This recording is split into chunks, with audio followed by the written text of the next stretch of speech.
गुरु परंपरा योग संस्थान में आपका स्वागत है। हम लोग याज्ञवल्क्य स्मृति आज शुरू करने वाले हैं। पिछली क्लास में हम लोगों ने याज्ञवल्क्य स्मृति का थोड़ा सामान्य परिचय देख लिया था। आज हम लोग ये देख रहे हैं कि किस अध्याय में कौन से विषय हैं और क्वेश्चन किस तरह से पूछे जाते हैं। हम लोगों ने देखा था आचार अध्याय। आचार अध्याय में 13 प्रकरण है। व्यवहार अध्याय उसमें 25 प्रकरण है। प्रायश्चित अध्याय में ज्यादा प्रकरण है, कहीं 5 कहीं 14 का जिक्र आता है। फिर भी 6 प्रकरण की इसमें मुख्यतः चर्चा आती है। 6 प्रकरण की चर्चा हम लोग प्रायश्चित अध्याय में देखेंगे। उसमें भी यति धर्म प्रकरण बहुत महत्वपूर्ण है, जो योग से जुड़ा विषय है। सबसे पहले हम लोग आचार अध्याय में आते हैं। आचार का मतलब होता है व्यवहार, यानी एथिक्स, किस तरह से जीवन जीना चाहिए। तो आचार अध्याय की जो शुरुआत होती है उसमें सोम श्रवस आदि ऋषि हैं जो याज्ञवल्क्य ऋषि से सवाल पूछ रहे हैं, और याज्ञवल्क्य ऋषि उसका जवाब दे रहे हैं कि किस तरह से धर्मशास्त्र का पालन करना चाहिए, किस तरह से जीवन जीना चाहिए। सवाल ये पूछा गया सोम श्रवस आदि ऋषियों के द्वारा, हे महाराज, ब्राह्मण आदि जो वर्ण है, ब्रह्मचर्य आदि जो संन्यास तक आश्रम है, जो अनुलोम विलोम आदि जो संकर जातियां हैं, यानी अनुलोम विलोम शादियां होती हैं, इसके बारे में ये सारे धर्म हमसे कहिए। अब उसके बाद एक एक प्रकरण में उन्होंने जो याज्ञवल्क्य ऋषि ने जो बात बताई हुई है उसको अलग अलग प्रकरण में बांट करके रखा गया है।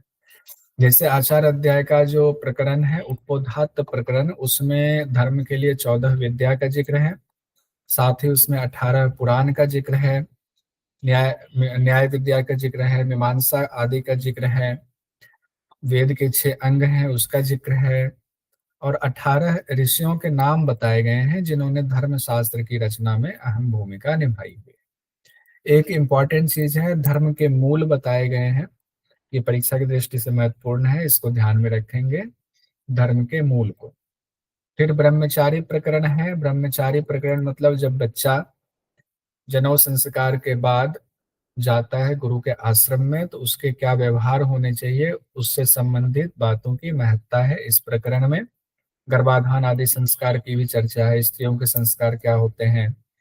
गुरु आश्रम में गए तो गुरु के धर्म, और फिर उस ब्रह्मचारी के धर्म, शौच के क्या नियम है, प्राणायाम करना है, सावित्री मंत्र का जाप करना है गुरु के आश्रम में, अग्निहोत्र सीखना है, वो कार्य करना है, भोजन कैसे करना चाहिए, वहां कौन से कार्य ऐसे हैं जो नहीं करने चाहिए, ब्रह्मचर्य की अवधि गुरु के आश्रम में जो रहेगा उसकी अवधि कब तक की है, और फिर पंच महायज्ञ की चर्चा है। जो वापस आएगा वो गृहस्थ आश्रम में तो उसको पंच महायज्ञ करना सीख कर तो वहीं से आएगा। भोजन का नियम बताया गया। फिर बताया गया कि आचार्य कौन होते हैं, उपाध्याय कौन होते हैं, ऋत्विक कौन होते हैं, गुरु कौन होते हैं, उनके बारे में विस्तार से बताया गया है। साथ ही 2 तरह के ब्रह्मचारी बताए गए हैं। एक ब्रह्मचारी जो निश्चित अवधि तक है फिर वापस गृहस्थ में चले जाएंगे, और दूसरे हैं नैष्ठिक ब्रह्मचारी जो हमेशा के लिए ब्रह्मचर्य का पालन करके गुरु आश्रम में रहेंगे। फिर तीसरा है आचार अध्याय में ही विवाह प्रकरण। जब ब्रह्मचारी आश्रम से आता है गुरु के आश्रम से, अब वो गृहस्थ आश्रम में प्रवेश करेगा तो वहां पर वो विवाह करेगा, उसमें विवाह प्रकरण की चर्चा है। गुरु दक्षिणा की चर्चा है, गुरु दक्षिणा दे करके वहां से समावर्तन प्रोग्राम होता है। गुरु दक्षिणा दे करके फिर गृहस्थ आश्रम में वो आएंगे, फिर शादी करेंगे। तो शादी के लिए कन्या चाहिए, तो कन्या के क्या लक्षण है, कन्या किस कुल की होनी चाहिए, किस कुल की कन्या बेहतर मानी जाएगी। अपने माता की तरफ से अगर कन्या है तो कितनी पीढ़ी के बाद की कन्या से विवाह करनी चाहिए, माता की तरफ से कितनी पीढ़ी के बाद की कन्या से विवाह करना चाहिए, पिता के साइड से अगर उसका रिलेशन जुड़ा हुआ है तो। साथ ही वर के क्या गुण होने चाहिए। विवाह के नियम बताए गए, कितने प्रकार के विवाह होते हैं, 8 प्रकार के विवाह हैं। अनुलोम और प्रतिलोम विवाह की भी चर्चा है। स्त्री के धर्म बताए गए हैं। नियोग विधि बताई गई है, किसी की पति की मृत्यु हो गई, अब वंश चलाने की जरूरत है तो नियोग विधि से वो वंश चलता है। नियोग विधि में जैसे महाभारत का उदाहरण आता है, वो नियोग विधि है जो व्यास जी आए थे और व्यास जी से बाकी पुत्र उत्पन्न हुए। फिर स्त्री के धर्म की चर्चा आई हुई विवाह प्रकरण में। वर्ण जाति विवेक की चर्चा है, सजातीय पुत्र, अनुलोम विलोम विवाह से जो उत्पन्न पुत्र हुए हैं उनका क्या नाम होगा, ये सारी बातें इसमें बताई गई हैं।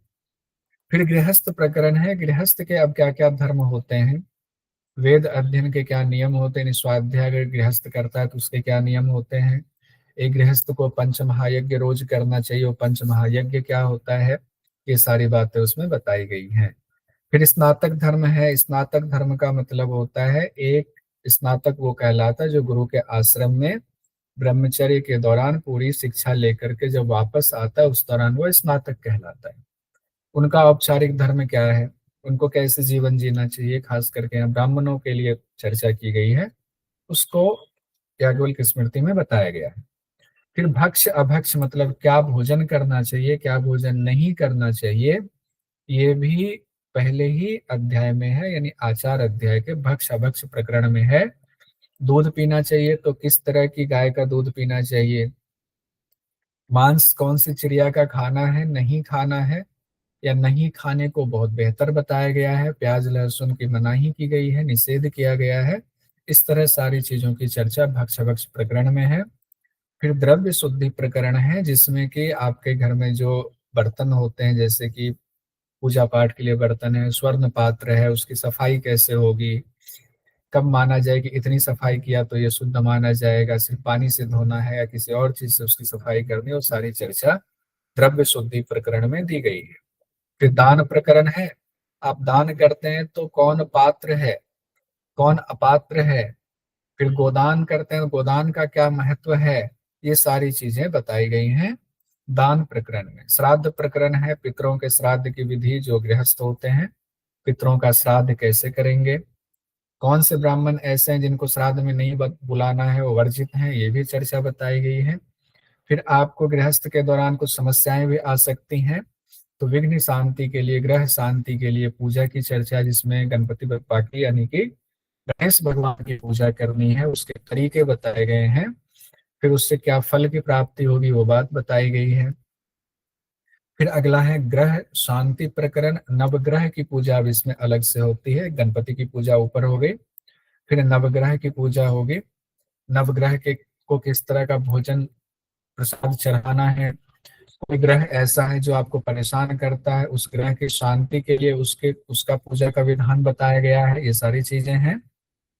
फिर आगे कहा गया राजधर्म प्रकरण, कि राजा का क्या आचार होना चाहिए, क्या उसका धर्म होना चाहिए, किसको वो मंत्री बनाए, किसको पुरोहित बनाए, वो सेंस है होना चाहिए, और उसके नियम बताए गए, एलिजिबिलिटी बताई गई पुरोहित के, सभासद के, सबकी एलिजिबिलिटी होनी चाहिए।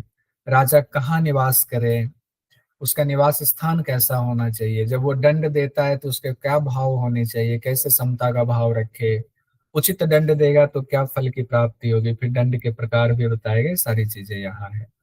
इसी दौरान देखिए एक क्वेश्चन है आचार अध्याय से, कि आचार अध्याय के अंतर्गत निम्न में से कौन कौन से प्रकरण आते हैं, याज्ञवल्क्य स्मृति में कौन सा होगा, विवाह प्रकरण है तो है, ऋणादान है नहीं है, उपनिधि है नहीं है, स्नातक धर्म है, ग्रह शांति है तो है। ए डी और ई ये उत्तर इसका सही होगा। तो कितना आसान है, बहुत कोई मुश्किल क्वेश्चन नहीं पूछा जाता है।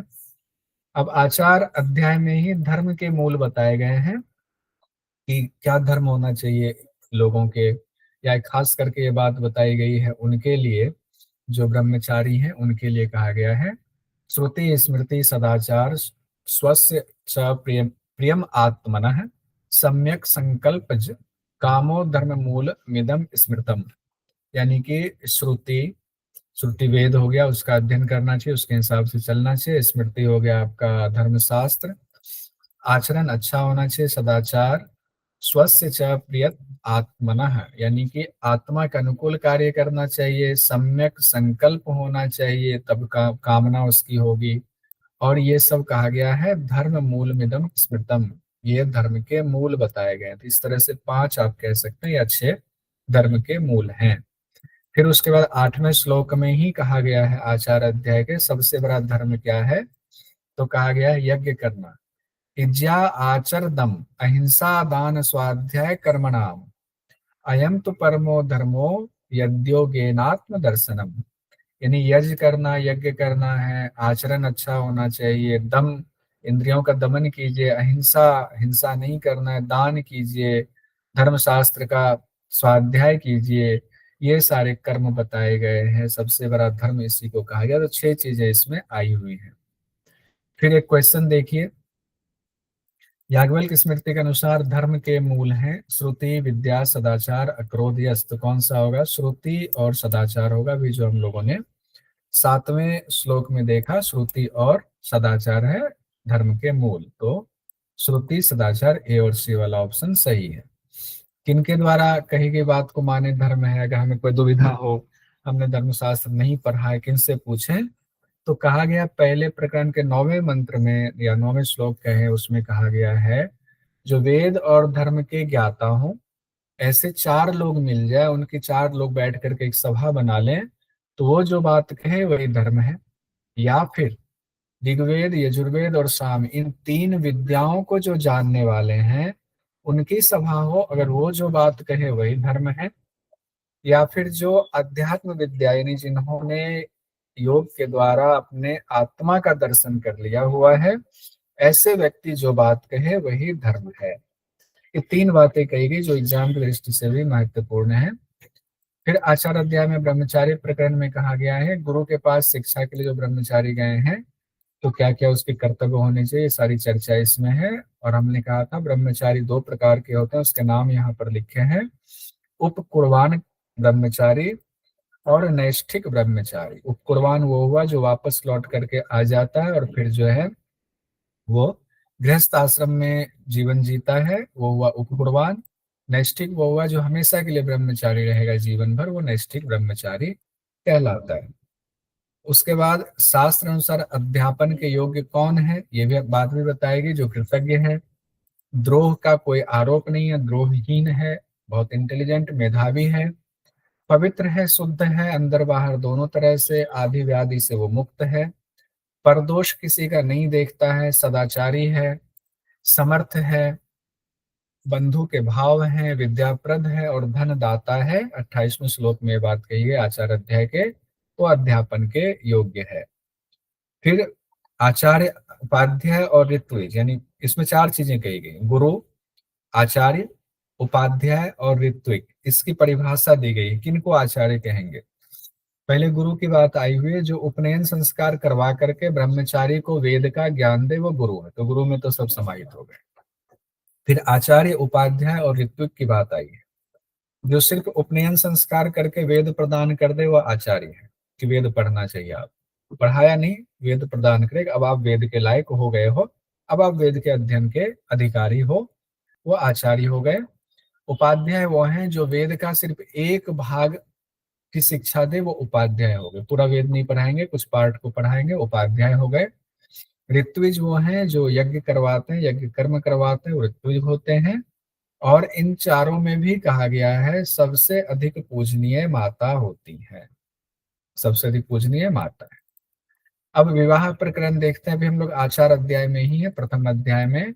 विवाह प्रकरण में कहा गया ब्रह्मचारी गुरु को दक्षिणा दे करके समावर्तन कार्यक्रम में, उसके बाद वो घर लौटेंगे। समावर्तन का होता विशेष स्नान करना और उसके बाद जो है अपनी क्षमता अनुसार गुरु को दक्षिणा देना, और फिर वहां से गुरु से फाइनल जो मंत्र मिलेगा कि हाँ कैसे जीवन जीना है, या कुछ इमोशनल हो जाते हैं, इतने साल गुरु के साथ रहे, गुरु का साथ छूट रहा है, तो वो कार्यक्रम जैसे आजकल दीक्षांत समारोह होता है, तो वो समावर्तन समारोह पहले गुरु शिष्य परंपरा में होता था।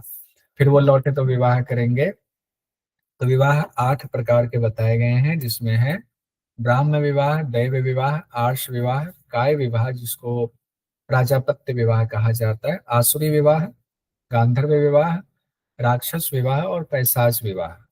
ब्राह्म विवाह में कहा गया वर को बुला करके यथाशक्ति आभूषण दे करके विवाह कराना, हो गया ब्राह्म विवाह। दैव विवाह हो गया, यज्ञ के समय ऋत्विज को यथाशक्ति धन देकर कन्या दी जाए तो दैव विवाह हो गया।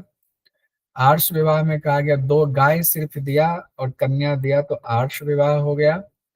प्रजापत्य विवाह जिसको काय विवाह भी कहते हैं, उसका कहा गया साथ रहकर धर्म का आचरण करो, दोनों को ज्ञान दे रहे, पति पत्नी दोनों को, लड़का और कन्या दोनों को, वर और कन्या को, कि साथ साथ रह के धर्म का आचरण करना। ऐसा कहते हुए विवाह को इच्छुक पुरुष को जब कन्या दी जाए तो वो प्रजापत्य विवाह कहलाता है। आसुरी विवाह जो आजकल धन देते हैं ना, दहेज, तो अधिक धन देकर कन्या दी जाए, पहले भी होता था, तो उसको आसुरी विवाह कहेंगे। तब सोच लीजिए आप कौन सा विवाह कर रहे हैं, आसुरी कर रहे हैं या आर्स कर रहे हैं या काय कर रहे हैं। फिर है गांधर्व विवाह, ये आजकल खूब चल रहा है, लव मैरिज, प्रेम विवाह को कहा गया। फिर है राक्षस विवाह, युद्ध में हरी गई कन्या से विवाह, युद्ध में हरी गई कन्या से विवाह को कहा गया राक्षस विवाह। फिर है पैशाच विवाह, यानी छल पूर्वक बहला फुसला करके जो शादी की जाती है उसको पैशाच विवाह कहा जाता है।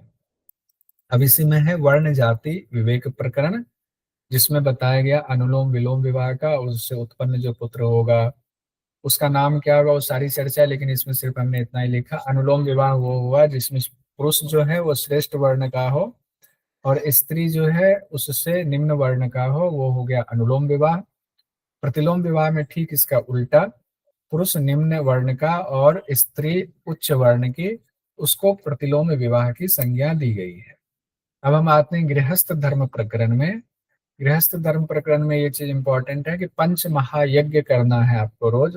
तो उसमें है ब्रह्म यज्ञ, पितृयज्ञ, देव यज्ञ, भूत यज्ञ और मनुष्य यज्ञ, ये 5 यज्ञ करने का विधान है। इसी को पंच महायज्ञ भी आता है। ब्रह्म यज्ञ हुआ वेद शास्त्र का अध्ययन अध्यापन स्वाध्याय, ये हो गया ब्रह्म यज्ञ। पितृयज्ञ हुआ अपने पितरों का तर्पण और श्राद्ध, ये पितृयज्ञ हो गया। देव यज्ञ हुआ देवताओं के निमित्त हवन और यज्ञ करना, ये देव यज्ञ हो गया। भूत यज्ञ हुआ पशु पक्षी आदि को दाना पानी जब हम देते हैं तो वो भूत यज्ञ हुआ। और मनुष्य यज्ञ हुआ कि अतिथि आए उनका सत्कार करना, भोजन कराना, सम्मान देना, वो मनुष्य यज्ञ की श्रेणी में आता है। एक और बहुत महत्वपूर्ण चीज है कि धर्म का पालन तो सबको करना है, सभी वर्णों को करना है। तो हर वर्ण के काम तो बटे हुए थे, लेकिन कुछ धर्म के पालन ऐसे थे जो सभी वर्णों को करना है। जैसे यहाँ कहा गया है अहिंसा सत्यम अस्तेयम शौचम इंद्रिय निग्रह दानम दमो दया शांति सर्वेशम धर्म साधनम, यानी अहिंसा का पालन सबको करना है, सत्य सभी को बोलना है, अस्तेय यानी चोरी नहीं करना है, यह धर्म भी सबका है, इंद्रियों की पवित्र रहना, शौच सबको शुद्ध रहना है, इंद्रिय निग्रह इंद्रियों का यानी इंद्रिया विषय में बिना मतलब के ना जाए उसको निग्रह करना है, सबका धर्म है।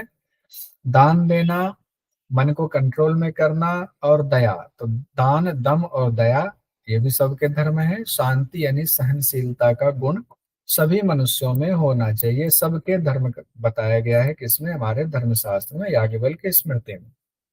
स्नातक धर्म प्रकरण में आते हैं, हम लोग आचार अध्याय देख रहे हैं। स्नातक का मतलब जो पढ़ाई करके आए हुए हैं समाज में, गुरु के यहाँ से स्नातक हो गए तो वो स्नातक कहलाते हैं। उसमें उनके गृहस्थ आश्रम में प्रवेश के दौरान बहुत सारी कठिनाइयां होंगी, बहुत सारी चीजों को सोचना होगा कि अब उनको कैसे रोजगार चलाना है, उन सारी बातों की चर्चा यहाँ स्नातक धर्म में की गई है। सब कुछ पूरी विधि बताई गई है, किसी से धन लेना है तो कैसे, कौन सा रोजगार चुनना है, कैसा व्यवहार होना चाहिए, सारी बातें बताई गई।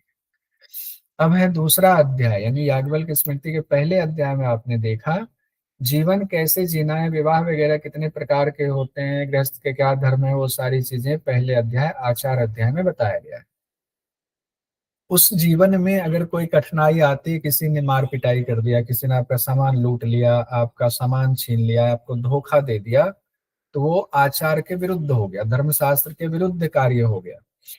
उसकी जो शिकायत राजा से की जाती है, मुकदमा किया जाता है, उसको व्यवहार शब्द से याज्ञवल्क्य स्मृति में चिन्हित किया गया है।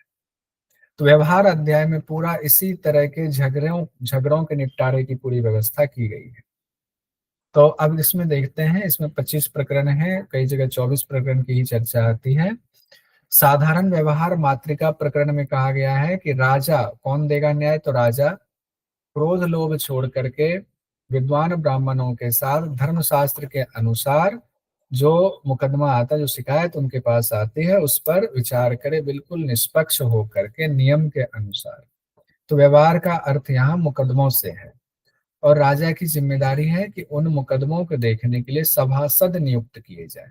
इसकी नियुक्ति होगी सभासद की, और सभासद के लिए पूरी क्वालिटी बताई गई है कि ये एलिजिबिलिटी हो। जैसे आजकल भी किसी नौकरी में मान लो जज हो गए, सभासद जज हो गए, तो जज की जो एलिजिबिलिटी होनी चाहिए उस समय भी ये बातें थी। वेद आदि के अध्ययन से जो युक्त हो, धर्मशास्त्र के ज्ञाता हो, सत्यवादी हो, शत्रु मित्र में समान भाव रखने वाले हो, वही सभासद बनाए जाएं। एलिजिबिलिटी, सभासद की एलिजिबिलिटी ये बताई गई है। फिर व्यवहार के जो विषय होंगे उसके लिए कहा गया है कि किसको माना जाए मुकदमा होगा, तो धर्मशास्त्र और जो नियम बनाया गया समाज में उसके विरुद्ध अगर कोई कार्य करता है, तब जो पीड़ित होता है वो पीड़ित जाकर के राजा से न्याय के लिए आवेदन देता है, यही व्यवहार। असाधारण व्यवहार मातृका प्रकरण में कहा गया प्रमाण की चर्चा आती, तीन प्रमाण की मुख्य रूप से चर्चा है। लिखित में प्रमाण होना चाहिए, या भुक्ति या कब्जा के रूप में प्रमाण होना चाहिए, या कोई साक्षी यानी गवाह होना चाहिए। तीन प्रमाण बताए गए। अब देख लीजिए कि हम लोग आज भी ये तीनों प्रमाण की महत्ता है। फिर अगला प्रकरण है ऋणादान प्रकरण, जिसमें बताया कर्ज लेने के बाद कर्ज देना कैसे है। कर्ज किसी ने लिया तो चुकाने के नियम होंगे, ब्याज लगेगा नहीं लगेगा वो सारी चर्चा इसमें। ब्याज की व्यवस्था पहले भी थी, सभी वर्ण के लिए अलग अलग ब्याज दर निर्धारित है, हालांकि आज भी है। आज वर्ण के हिसाब से नहीं, क्रेडिट सिविल स्कोर होता है उसके हिसाब से होता है कि किसको कितना लोन दिया जाए, कितने परसेंट ब्याज होगा। आज भी व्यवस्था है, बस वर्ण शब्द उस समय था, आज वर्ण ना दे करके आज क्लास हो गया होगा।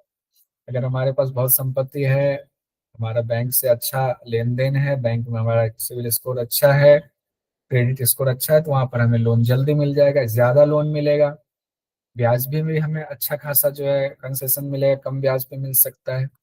पहले भी ये व्यवस्था थी। ब्याज ना देने पर क्या किया जाए, ये है ब्याज नहीं दिया तो क्या उसको जुर्माना लगेगा। और ऋण अगर राजा लौटवाते हैं तो राजा भी उस पर टैक्स लेंगे, इसकी भी चर्चा है। फिर उपनिधि प्रकरण है। उपनिधि प्रकरण में कहा गया हमारे पास कोई निधि है, कोई खजाना है, मैं जा रहा हूँ 1 महीने के लिए बाहर, मैंने कोई अपने विश्वस्त पड़ोसी है उसको दे दिया, ये हमारा बक्सा है संभाल के रखना, कहीं चोर वोर ना ले जाए। उसमें क्या था कितना था वो सब पता नहीं, उसको दे दिया, ताला लगाया, दे दिया, उन्होंने रख लिया। उन्होंने रख तो लिया, उनके घर में ही चोरी हो गई, बक्सा चोरी हो गया, अब झगड़ा होगा तो उसके निपटारे की व्यवस्था इसमें है। इसमें कहा गया कि आपने उनके यहाँ बक्सा रखा, बाढ़ आ गई, बक्सा गल गया, टूट गया, फूट गया, भूकंप आ गया, तो उसमें उनकी कोई गलती नहीं है, फिर वो उसको पाप नहीं लगेगा। लेकिन अगर उसने बेईमानी से उस बक्से को गायब करवा दिया तो फिर जरूर पाप लगेगा, उसका भुगतान भी करना होगा, राजा उसका न्याय करेंगे। फिर साक्षी प्रमाण है कि साक्षी कैसा होना चाहिए, साक्षी यानी गवाह के क्या गुण क्या दोष, किस प्रकार से व्यवहार करे, ये सारी बातें साक्षी प्रमाण प्रकरण में दिया गया है। फिर लेख्य प्रकरण है कि अब जो गवाही देने आया है उसका भी बयान दर्ज होगा, जो मुकदमा करा है जो पीड़ित है उसका भी मुकदमा दर्ज होगा, लिखित में होगा, तो उसको लेख्य प्रकरण में कहा गया। उसकी भी पूरी विधि विधान बताई गई, कैसे लिखा जाएगा, लिखने की कौन कौन सी बातों का ध्यान रखा जाएगा। फिर ये बहुत इंपॉर्टेंट है दिव्य प्रकरण। मान लीजिए कोई गवाह नहीं है, कोई लिखित में प्रमाण नहीं है, कोई प्रमाण, तीन प्रमाण, तीनों प्रमाण नहीं है, तो क्या कहा गया है कि दिव्य का सहारा लिया जाता है। तुला, अग्नि, जल, विष और कोष, इन 5 चीजों के द्वारा मुकदमे का फैसला होता है। जैसे कि किसी ने कहा मैं अग्नि की शपथ लेकर कहता हूँ कि मेरा पैसा इसने चुराया, मैंने देखा है, या कोई कहे कि मैंने पैसा नहीं चुराया, अग्नि की शपथ लेकर कहता हूँ, ये झूठ बोल रहा है, तब फिर उस स्थिति में कहा गया अग्नि की शपथ ले रहे हो तो उसका नियम था कि जलता हुआ लोहा, गोल लोहे का गोला उसके हाथ में रखा जाएगा, और उसका नियम था कि वो एक सर्किल में उसको घूमना है, और घूमने तक उसके हाथ में कुछ नहीं हुआ फिर उसको रखना है, नहीं जला, नहीं नुकसान ज्यादा हुआ, कुछ ऐसा था, तो उसको माना जाएगा कि ये सही कह रहा है। उसी तरह जल का भी प्रमाण था कि जल में, नाभि तक जल में जाएं और वहां पर जमा होंगे सभासद वगैरह, वहाँ एक तीर चलाने वाला होगा, एक तीर जहां तक जाएगा उसको लाने वाला होगा, और जिसने कहा कि मैं जल का प्रमाण लेता हूं कि मैंने ये काम नहीं किया है या किया है, वो डुबकी लगाएगा, डुबकी लगा के नाक अपना पानी के अंदर बंद रखेगा, इधर वो तीर चलाने वाला तीर चलाएगा, जितनी दूर तीर गया है दूसरा दौड़ के जाएगा, तीर को लेकर के लाएगा वहां तक, उतने समय तक उसको पानी में श्वास रोक करके रखना है। अगर उसने रख लिया उस समय तक, तब तो वो सही कह रहा है, फिर उसको उसकी जीत हो जाएगी। वो पहले ही सिर वापस निकाल लिया तो इसका मतलब वो झूठ बोल रहा है। इस तरह से प्रमाण लिया था। किसी ने कहा मैं विष खाकर कह सकता हूँ, विष खा लिया, कुछ होता होगा ऐसा उस समय पूरा व्यवस्था कि नहीं मैंने नहीं किया, विष खा लिया, उसको कुछ नहीं हुआ, तो इसका मतलब वो सच्चा है। ऐसा दिव्य प्रकरण की चर्चा है। फिर है दाय विभाग प्रकरण। दाय का मतलब होता है उत्तराधिकारी, पिता की संपत्ति, उसमें बेटे बेटियां उत्तराधिकार होती हैं। अब पिता ने अपने रहते ही अगर वसीयतनामा बनवा लिया तो ठीक, नहीं बनवाया तो फिर क्या किया जाए, कैसे बंटवारा होगा, सारे नियम इसमें बताए हुए हैं, किसको कितना धन मिलेगा। फिर सीमा विवाद प्रकरण है, कौन से में हम लोग आ रहे हैं, व्यवहार प्रकरण, सारे मुकदमा व्यवहार प्रकरण में है। सीमा विवाद प्रकरण है, दो गांव की सीमा में विवाद हो, या दो व्यक्ति के बीच खेत है, उसके खेत के मेड़ को लेकर के, सीमा को लेकर विवाद करनी, इसने खेत की मेड़ ज्यादा बढ़ा दी, यहाँ से मेरा हो रहा है, वो कहेगा नहीं आपके खेत में मेरा जा रहा है। ये सब की व्यवस्था इसमें थी कि जो गणमान्य लोग होंगे गांव के समाज के, उनको ले जा करके कोई चिन्ह जो पहले से हो, उन लोग जानते हो बुजुर्ग लोग कि नहीं यहाँ से ही तुम्हारा था, तो वो उसकी व्यवस्था करके कहेंगे कि नहीं आज से एक नया चिन्ह कोई लगा दो, यहीं से हुआ, आज से झगड़ा खत्म, इस तरह निपटारा होता था। इसमें खेत की जोत की व्यवस्था, खेत छीनने पर क्या दंड होता है, सारे प्रावधान यहाँ किए गए हैं। फिर है स्वामी पाल विवाद। स्वामी पाल विवाद में होता यह है कि मान लीजिए मैंने बकरी पाला हुआ और मेरी बकरी खुल के चली गई, पड़ोसी का फसल खा गई। अब पड़ोसी क्या करेगा, मुकदमा करेगा, या तो हमें बोलेगा जुर्माना भरो, हम नहीं भरेंगे तो वो सीधे केस करेगा। मैंने भी अपने बचपन में देखा, अभी व्यवस्था नहीं है, बचपन में जब मैं गांव में था तो किसी के मवेशी किसी खेत में गया तो अब एक बार टोका नहीं माना, दूसरी बार में वो पकड़ के थाने के पास एक आरख टाइप का होता था, नाम अभी भूल रहा हूँ, वहां पर बकायदा सरकारी कर्मचारी होते थे, उनको दे दिया और उन्होंने लिखवा दिया फलाने आदमी की ये बैल है या गाय है, ये मेरे खेत में चला गया था, इसने मेरे फसल को नुकसान पहुंचाया। वो सब नाम लिख करके वहां रख लेते थे, और जब छुड़ाने वाला जिसका गाय है वो पहुंचते थे तो उनसे जुर्माना वसूला जाता था, तब जाकर के गाय को छोड़ा जाता था। तो लोग सतर्क होते थे, अपने गाय को बैल को जो है ठीक से बांध के रखें, किसी का खेत ना चर जाए। तो पशु को कोई मरने पर क्या दंड होता है, ये सारी व्यवस्था भी इसमें थी कि अगर मान लीजिए किसी को हमने पशु दिया, उसकी लापरवाही से मर गया तो उसके लिए दंड भुगतना पड़ेगा। नेचुरल डेथ हुई है तो कोई बात नहीं। फिर अस्वामी विक्रय प्रकरण भी है एक, कि दूसरे का सामान हमारे पास है और या दूसरे का हमने सामान या खेत वगैरह धोखे से बेच दिया, हम उसके स्वामी नहीं है फिर भी बेच दिया। हम कहीं गए, हमारा सामान घर ही किसी ने बेच दिया, तो उसकी भी इसमें चर्चा है अस्वामी विक्रय प्रकरण में। और ये भी नियम था, ऐसा नहीं कि मान लीजिए मेरे पास कोई सोना है 10,000 का, कोई उसको हमारी मजबूरी में 5,000 में कहेगा कि इसको खरीद ले, नहीं, कम मूल्य पर कोई सामान ना खरीदा जाए, इसका भी प्रावधान था। किसी का पशु खो गया, भैंस खो गई, गाय खो गई, तो उसको भी ढूंढने का कार्य अगर आप लिखवाएंगे राजा ढूंढ कर देंगे, लेकिन उसके बदले आपसे राजा को कुछ ना कुछ टैक्स देना होता था। फिर दत्ता प्रदानिक स्वरूप है, दत्ता प्रदानिक स्वरूप में कहा गया है कि दान कितना करना है, किसको करना है। ऐसा नहीं कि आज मेरा मन हुआ, गुस्सा हो गया परिवार से, हमने कहा सब कुछ दान कर देंगे, परिवार वालों को तरसा के रख देंगे, नहीं, उतना ही दान करना है जितने से परिवार के बाकी लोगों में कोई बाधा उत्पन्न ना हो। और ऐसा नहीं स्त्री और पुत्र को भी दान कर दे, स्त्री पुत्र को छोड़ करके बाकी सामान ही दान करने योग्य होता है। और दान जो लेगा वो सार्वजनिक तौर पर दान ले, यानी चुपके चुपके ले लिया और बोला हमने तो लिया था जी हमें दान दिया, नहीं, सार्वजनिक तौर पर दान ले, दान को वापस ना लिया जाए, जो दान कर दिया उसको वापस नहीं लेना है। फिर अगला है कृतानुशय प्रकरण। कृता मतलब होता है खरीद बिक्री वाला प्रकरण। इसमें मान लीजिए हम कोई सामान खरीदने गए, तो खरीद से पहले हमें उसकी परीक्षा करनी चाहिए कि सामान सही लिया है या नहीं। ये नहीं कि अभी सामान खरीद कर ले गए, खराब निकला सामान, तो क्या करेंगे, वापस लौटाएंगे। तो ये व्यवस्था थी, लेकिन उसके लिए भी आज भी जैसे गारंटी वारंटी होता है ना, 1 साल की गारंटी है, 5 दिन की गारंटी है, तो आपको उस समय अवधि के दौरान ही लौटाना होगा कि उस सामान खराब, ये नहीं कि अब अवधि बीत गई फिर लौटाए फिर वापस नहीं होगा। वो व्यवस्था उस दौरान भी थी।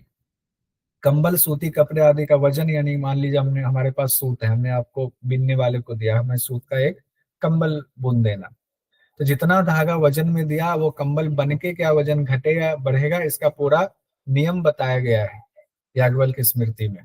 ये सारी बातें कृतानुशयी प्रकरण में है। उसके बाद है दासता से मुक्ति के नियम भी बताए गए हैं।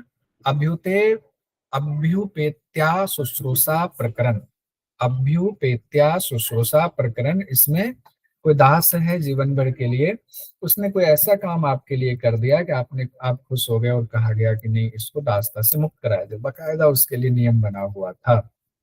एक है संविद व्यतिक्रम प्रकरण। दूसरे की संपत्ति का अतिक्रमण करने वाला, उसमें उसके क्या नियम हैं, कैसे जो है उसका छुटकारा किया जाए, उसकी चर्चा इस प्रकरण में है। फिर है वेतनादान प्रकरण। कोई वेतन ले ले और वेतन लेकर के काम करने से मना कर दे तो दुगुना उसको जुर्माना लगे, दुगुना दुगुना काम राजा करवाएंगे। कोई स्वामी को नुकसान पहुंचा दिया नौकर ने, अब स्वामी के ऊपर है कि उसको कितना वेतन दे, फिर वो जो है अपना दावा नहीं ठोक सकता है। कोई स्वामी ने किसी से काम करवा लिया और पैसे नहीं दिए तो स्वामी को भी जुर्माना भरना पड़ेगा। ये सब राजा देखेंगे। उसके बाद है द्युत समाहर्लय। द्युत समाहर्लय, द्युत मतलब होता है जुआ खेलने वाला। जुआ के अड्डे पर भी राजा के कर्मचारी होते थे जिसको सभिक कहा जाता था। तो जुआ में कोई गड़बड़ी ना हो, वहां कोई हार रहा है कोई जीत रहा है लड़ाई ना करे, जो जीत रहा है उसको टैक्स देना पड़ेगा, उसका नियम बना हुआ है, कितना पैसा जीते आज जुए में उतना उसके हिसाब से टैक्स देना पड़ेगा। फिर है वाक पारुष्य प्रकरण, जिसमें कहा गया है कोई किसी को गाली दे देता है, कहता है हाथ तोड़ दूंगा, तो उसमें कौन से शब्द कहे उसके हिसाब से जुर्माना होता है। किसी ने कहा हाथ तोड़ दूंगा तो उस समय 100 पन का दंड होता था। अगर साबित कर दिया हाँ इसने ऐसा बोला था, 4 गवाह आ गया, तो 100 पन का दंड लगता था। विद्वानों का मजाक उड़ाने पर भी दंड का विधान था। फिर दंड पारुष्य की बात है, ये तो वाक पारुष्य है। दंड पारुष्य में कहा गया किसी ने किसी को पत्थर मार दिया, लाठी मार दिया, थप्पड़ मार दिया, उसका नुकसान हो गया, कपड़ा फाड़ दिया, घर तोड़ दिया, पशुओं को मार दिया, तो इस तरह कहा गया है कि इसमें भी दंड का विधान है। मान लीजिए मेरा काम आम के बगीचे से चल रहा है, किसी ने आके आम के बगीचा काट दिया तो उससे मेरा रोजगार छिन गया, तो उसके ऊपर दंड लगेगा जिसने काटा है, इस तरह का विधान इसमें था। फिर है साहस प्रकरण। किसी से जबरदस्ती जब कोई सामान ले ले तो साहस की श्रेणी में आता है, तो उसमें कहा गया जबरदस्ती सामान लेने पर दोगुना दंड लगेगा। फिर विक्रयी संप्रदाय, हम लोग कौन सा पढ़ रहे हैं, लड़ाई झगड़ा वाला मामला है, सब व्यवहार प्रकरण में है। याज्ञवल्क्य की स्मृति में पैसे लेकर के भी यदि कोई वस्तु खरीदने को ना दी जाए, कि हमने पैसा ले लिया और किसी को सामान मुझसे कुछ खरीदना था हमने नहीं दिया, तो दंड का भागीदार हम हैं। अब जो कोई सामान हमने किसी से खरीदा और उसके पास ही सामान है, अभी हमने लिया नहीं है, सामान खराब हो गया, तो उसका नुकसान उस विक्रेता को, दुकानदार को भुगतना पड़ेगा क्योंकि अभी तुमने सामान लिया नहीं है। अगला है संभूय समुत्थान प्रकरण। संभूय समुत्थान प्रकरण में कहा गया है जब ग्रुप बना करके हम बिजनेस करते हैं, पार्टनर्स, बहुत सारे पार्टनर्स मिल करके बिजनेस करते हैं, तब जो लाभ होगा उसका कैसे बंटवारा होगा। तो जिसने जितना पैसा लगाया है उनकी उतनी हिस्सेदारी होगी, लाभ हानि का भागीदार भी उसके हिस्से के हिसाब से होगा। किसी ने 1 लाख लगाया, किसी ने 5,000 लगाया, दोनों का लाभ बराबर तो होगा नहीं। तो वो नियम भी इसमें संभुय समुत्थान प्रकरण में था। तौल में गड़बड़ी किसी ने किया तो उसके लिए भी दंड का विधान था। स्तेय प्रकरण की बात आती है, चोरी होने पर चोरी के चिन्ह देखकर चोर को पकड़ा जाए, संदिग्धों को चोरी के शक में पकड़ा जाए, सब स्तेय प्रकरण में आता है। कोई ब्राह्मण चोरी में पकड़ा जाए तो उसे चिन्हित कर देश से निकालने का है। चोरी में यहाँ कपड़ा हो गया, चोरी में पकड़ा जाए तो उसके साथ क्या किया जाएगा, उसको किसी चीज से दाग दिया जाएगा, उसके शरीर पर अंकित किया जाएगा निशान, और निशान देने के बाद उसको देश से बाहर निकाल दिया जाएगा। खास करके ब्राह्मणों के लिए कहा गया कि ब्राह्मणों को दंड नहीं दिया जाता था कि जेल में डाल दें, नहीं, उसको क्या करना है कि उसके माथे पे एक चिन्ह लगा देंगे और देश से निकाल देंगे। जिस देश में भी जाएगा उसमें कहा गया उसको पहचान लेंगे लोग कि इसको चोरी में पहले दंड मिल चुका था, ये उसके लिए सबसे बड़ा दंड है। फिर है स्त्री संग्रहण। पर स्त्री से अगर कोई आप खिलवाड़ करते हैं, उस हंसी मजाक करते हैं बिना मतलब गलत नीयत से, तो पुरुष को पकड़ लेना चाहिए। स्त्री को गलत तरीके से छूने पर, पल्लू छूने पर, साड़ी छूने पर, कोई अंग छूने पर भी उसको पकड़ने का प्रावधान था। स्त्री के लिए भी नियम था, अगर परिवार वालों ने कहा वो व्यक्ति, वो पुरुष अच्छा नहीं है, उससे बात मत करना, उसकी नीयत ठीक नहीं है, अब स्त्री फिर भी उससे बात कर रही है, तो उसमें स्त्री को भी दंड का प्रावधान था। प्रकीर्णक कहा गया, जो कुछ विषय छोटा है वो सब प्रकीर्णक में आते हैं। जैसे राजा की आज्ञा को किसी ने घटा बढ़ा कर लिख दिया, चोरों को पकड़ा और सभासद ने उसको छोड़ दिया, तो ये उसके लिए भी दंड का विधान है। इसमें कुछ और पॉइंट्स देखते हैं। जैसे व्यवहार प्रकरण में हम लोगों ने व्यवहार किसको कहा जाता है, मुकदमा को, वो हम लोगों ने देख लिया।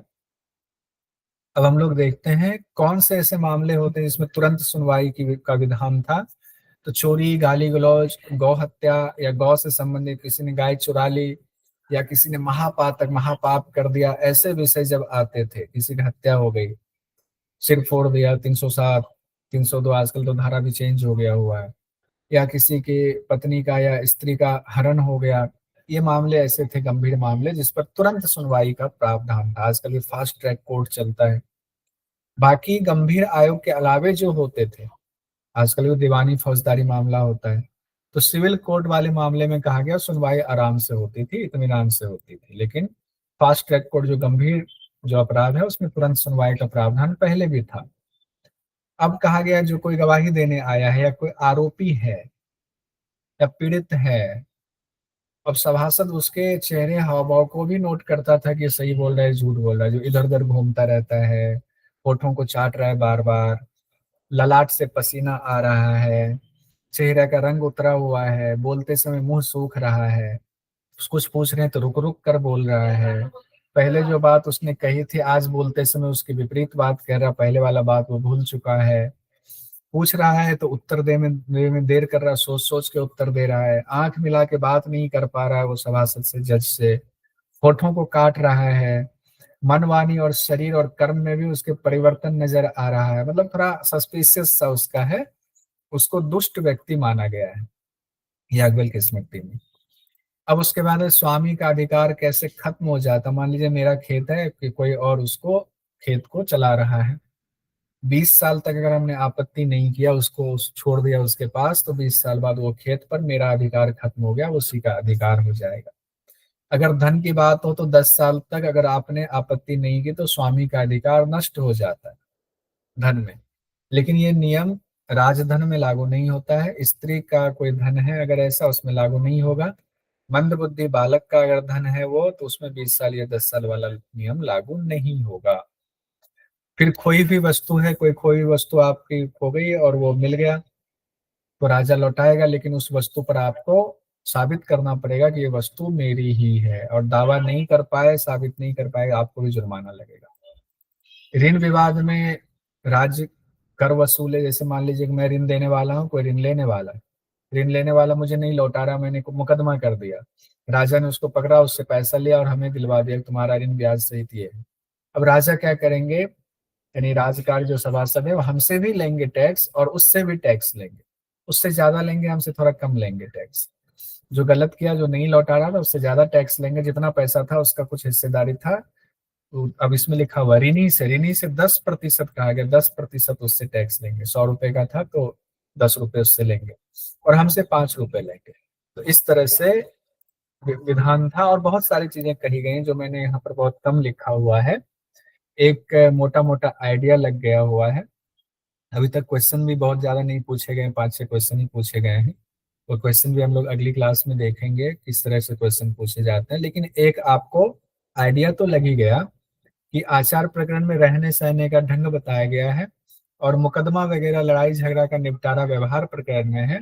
फिर प्रायश्चित प्रकरण के कल हम लोग देखेंगे उसमें कौन कौन सी मुख्य बातें कही गई हैं। तो धन्यवाद, आज इतना ही रहने देते हैं। बहुत इंटरेस्टिंग है याज्ञवल्क्य की स्मृति भी।